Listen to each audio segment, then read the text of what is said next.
Yeah, good morning, everybody. Thank you very much for the interest you show in our press conference. European Parliament has a long tradition in observing elections. We have a legacy of promoting democracy and defending the rights of citizens. The very existence of the European Parliament comes out of catastrophes of violation of human rights on our continent. So we are very keen to promote democracy and citizens' rights wherever we can. We have here a delegation with members from the 5 major political parties in the European Parliament, coming from different countries in the European Union. And despite this variety, we are unanimously in what we have heard and seen in our conclusions. And we are joining the EU Observer Mission. And Mr. Kukan, I have to thank you and your team for the excellent cooperation as long as we have working together. And I could endorse your report that you have been giving. Nevertheless, a few remarks from parliamentarians and the European Parliament. Free and fair election is not only about one day. As important is the pre-election period. And there are some concerns about how the election campaign 2016 in Uganda has been conducted. I have not to name all the things we have heard in the last week, but I mention only 3 that seem to us very important. It seems to be that the monetization of this election campaign is even higher than in 2011. And it is disturbing to hear that state funds are used to pay voters to vote for one party. That is not on, and there should be a clear distinction between government and party, and on all levels, especially on the local level. There must be a reform in this case. If you have a multi-party democracy, you need a clear distinction between government functions, government funds, and party function and party funds. As well, access to media and communication with voters is so important to have a democratic election process. And we have been witnessed many reports that candidates have been blocked from radio stations, and there is not a level playing field in the main TV programs, the state TV. We have reports that in the last weeks on primetime news, the NIM candidate had 11 hours, and the opposition candidate had 4 minutes. Tell me that this is a fair share of media coverage. It is definitely not. My third point, to be short, is an election in a democracy should be conducted in a free atmosphere and not in an atmosphere of fear.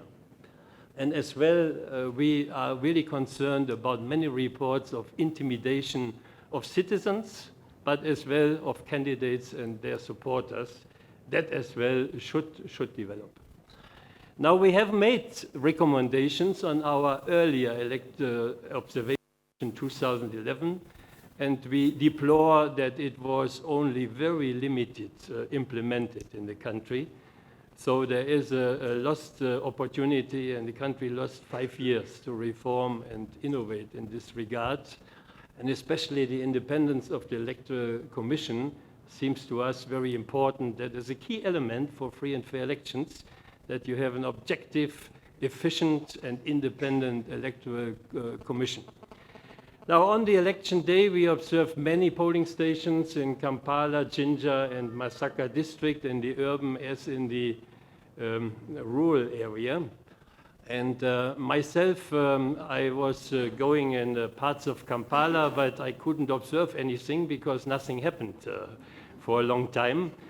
And I really praise the citizens of Uganda, how patient they have been to wait for hours and hours in the hot sun and wait for the polling material and their right to vote. That is outstanding, I would say.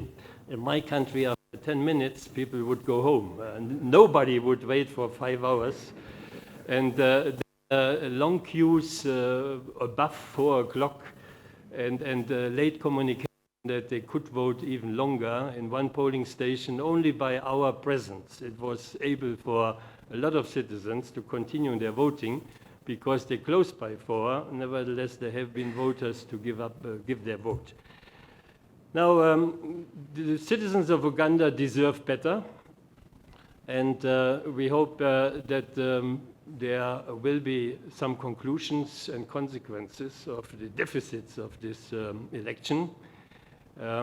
I saw a lot of very engaged people in the polling stations, young people that conducted the running of the polling. And the counting, whatever we have seen, was quite transparent. That was good to see how open the votes have been shown, at least what we have seen. That is a very good element.